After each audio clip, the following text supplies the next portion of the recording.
Dynamic EQ. What is it? When do we use it? Why do we use it? How do we use it? That's coming up, including some demos. I'm Keith from NoLabelNoProducer, and I help independent musicians make better recordings. Let's dive right in.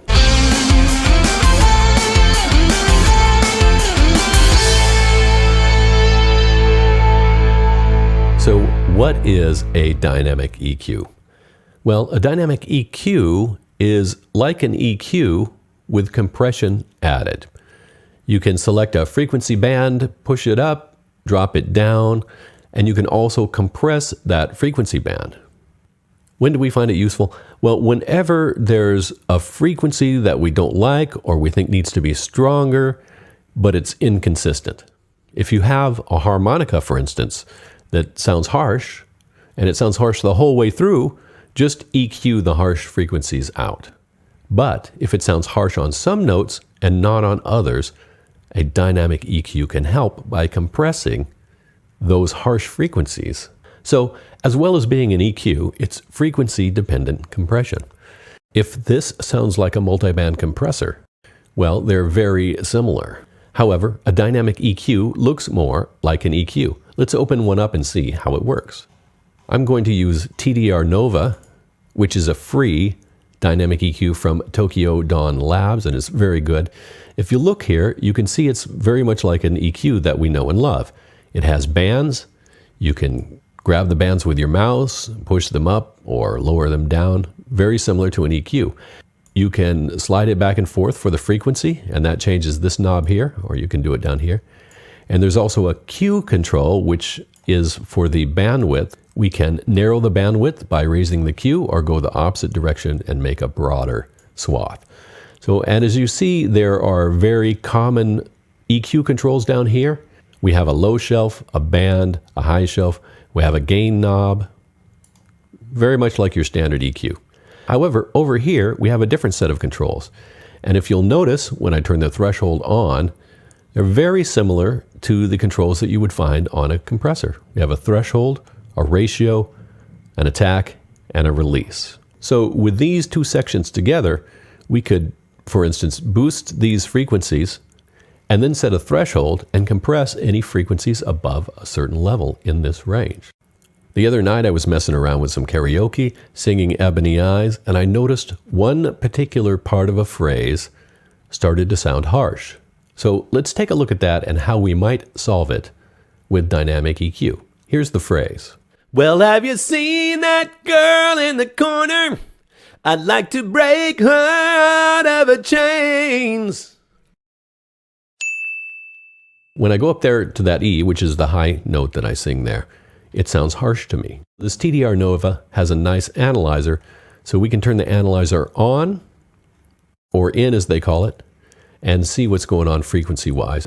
Let's take a listen to that. If your speakers are up loud, you might want to turn them down a little bit now because I'm going to look for something harsh, and it's not going to sound good. So here's how we do this. We make sure we have a band selected.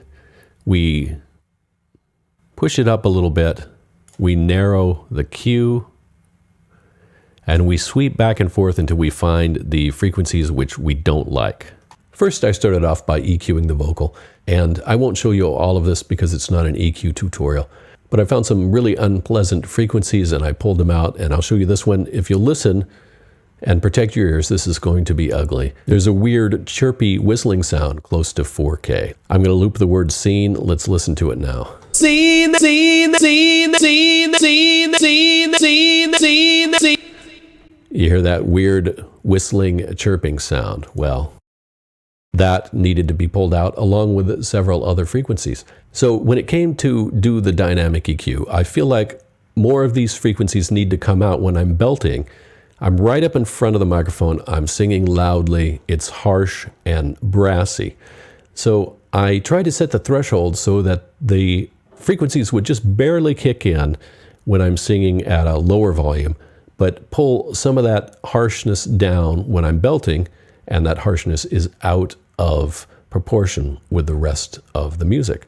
Because these frequencies are very important for clarity, so unless they're overdoing it, I don't want to take them out. Let's take a listen. Well, have you seen that girl in the corner? I'd like to break her out of her chains. If you look at chains, it's hardly kicking in at all. Chains. Ever chains. But if you look at that girl, well, have you seen that girl in the... Especially on girl, we're hitting 12 dB to the negative here on the lower band and several dB up on the upper one too. I also added some high end on both the Nova, and I did just a slight bit of compression there, and re-EQ just to get some of that presence back. And I gain matched here. I pulled so much out of the re-EQ, I had to boost 3.5 dB to get it back. And I pulled a little volume out of this as well, so just a slight couple of dB to gain stage. So that's how you might use a dynamic EQ to smooth out the frequency response of any instrument. So with that vocal line, we showed how to reduce a frequency that is too high in level. What about bringing up a frequency that is too low in level with a dynamic EQ? Now, these principles will work with any instrument, be it accordion or bass guitar or tuba. Let's demonstrate them with narration. I'm Keith from No Label, No Producer, No Limits.com. I help independent musicians with their recording and production skills, their mindset, and their marketing. Okay, let's take a look at that narration and see where we can use some help. This time I'm going to use a different dynamic EQ. It's Reaper only, but again, the principles will work with any dynamic EQ. And this is a really interesting EQ. This is from John Matthews at Toucan Studios. He makes great free plugins. And you can see it looks a little bit different. But if we mouse over the display window here, we can see it has bands, and we can use it just like an EQ if we want. And you notice when I push these bands around, it changes the knobs. I can use, let's see, probably scroll. Yes, scroll changes the bandwidth or Q, and you can see it changes those knobs. Frequency moves us around this way. Gain moves us up and down. So far, it looks like a standard EQ, right? And here we have a low shelf.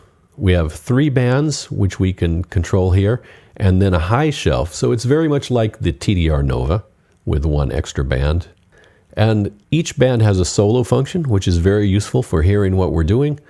And this D stands for dynamics, which maybe you would have figured out on your own. Click it up here, and we have a threshold, which we can adjust right here. A range, which sets the maximum amount of compression. The graphics are really cool on this unit. And a sensitivity, which sets how hard we compress once we reach the threshold. And of course, attack and release controls. To get out of the dynamics section, just click anywhere else. Let's see what happens when we run this vocal through. I'm Keith from No Label, No Producer, No Limits.com. I help independent musicians with their recording and production skills, their mindset, and their marketing. So the first thing I might do is take this low shelf, turn it on, of course, and drop it down. I'm going to look at maybe, my voice is pretty deep. It can go down to around 80 hertz. So we'll set this for even lower, or I can change the bandwidth here and make it a gentler slope or a stronger slope. But we'll just pull a few dB out of that.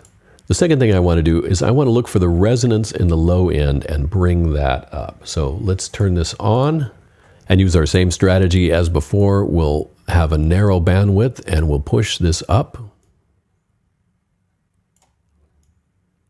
and see if we can find where that bass really has some oomph. I'm Keith from No Label, No Producer, No Limits.com. I help independent musicians with their recording and production skills, their mindset, and their marketing. So this looks like a good spot for resonance here. Let's solo this band and see what it sounds like. I'm Keith from No Label, No Producer, No Limits.com. I help independent musicians with their recording and production skills, their mindset, and their marketing. It looks like there's some pretty good stuff all the way in this range. I'm Keith from No Label, No Producer, No Limits.com. I help independent musicians with their recording and production skills, their mindset, Okay, maybe we've got a little bit going on there. So let's set the dynamics so that we make this more consistent. I'm going to slow the attack and the release down a little bit. We don't need a super fast attack and release. And we'll set the maximum range for about 10 dB. We're not going to need that much, I think. And then we'll cue in the threshold. I'm Keith from No Label, No Producer, No Limits.com. I help independent musicians with their recording and production skills, their mindset, and their marketing. I'm Keith from No Label, No Producer, No Limits.com. I help independent musicians with their recording and production skills, their mindset, and their marketing. Here's about 4-to-1. Let's change the threshold a little bit. I'm Keith from No Label, No Producer, No Limits.com. I help independent musicians with their recording and production skills, their mindset, and their marketing. I'm Keith from No Label, No Producer, No Limits.com. I help independent musicians with their recording and production skills, their mindset, and their marketing. So what we've got going on here is that we've boosted this up by about, it looks like 6 dB. I can't really read that there. We've boosted it up by about 6 dB, and the maximum compression takes it down to where it was previously.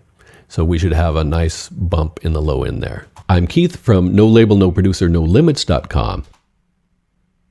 I'm Keith from No Label, No Producer, No Limits.com. I'm Keith from No Label, No Producer, No Limits.com. And there we have a nice hefty boost in the low end. So once again, the procedure is mostly the same. We set up a band. Let's turn this one on. Set a fairly narrow cue. We sweep it around. We find the offending frequency range. If we want to cut it, we drop the gain down and set a threshold which compresses on the unwanted frequencies.